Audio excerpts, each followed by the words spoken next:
পৃথিবীর মধ্যে 6টি শ্রেষ্ঠ দোয়া, এই দোয়াগুলোর আমল যদি কোনো বান্দা বান্দি করতে পারে তাহলে পৃথিবীতে যতগুলো দোয়া আছে তার ভিতরে এই দোয়াগুলোই সর্বশ্রেষ্ঠ দোয়া বলেছেন নবী করিম সাল্লাল্লাহু আলাইহি ওয়াসাল্লাম।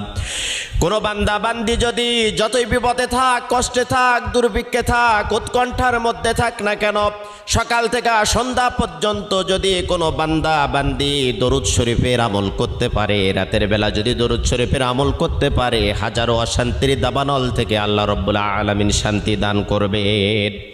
1 নম্বরে দরুদ শরীফের আমল করবেন। 2 নম্বরে ইস্তেগফার। আপনার মুখটা এমন হয়ে যাবে আল্লাহ রাব্বুল আলামিনের কাছে দোয়া করার সাথে সাথে আপনার দোয়াটা কবুল হয়ে যাবে। সব সময়ের জন্য পড়বেন আস্তাগফিরুল্লাহাল্লাযী লা ইলাহা ইল্লা হুয়াল হাইয়ুল কাইয়্যুম ওয়া আতুবু ইলাইহি। যদি না পারেন তাহলে পড়তে থাকবেন শুধু আস্তাগফিরুল্লাহ। 3 নম্বরে আপনি পড়বেন ইয়া যাল জালালি ওয়া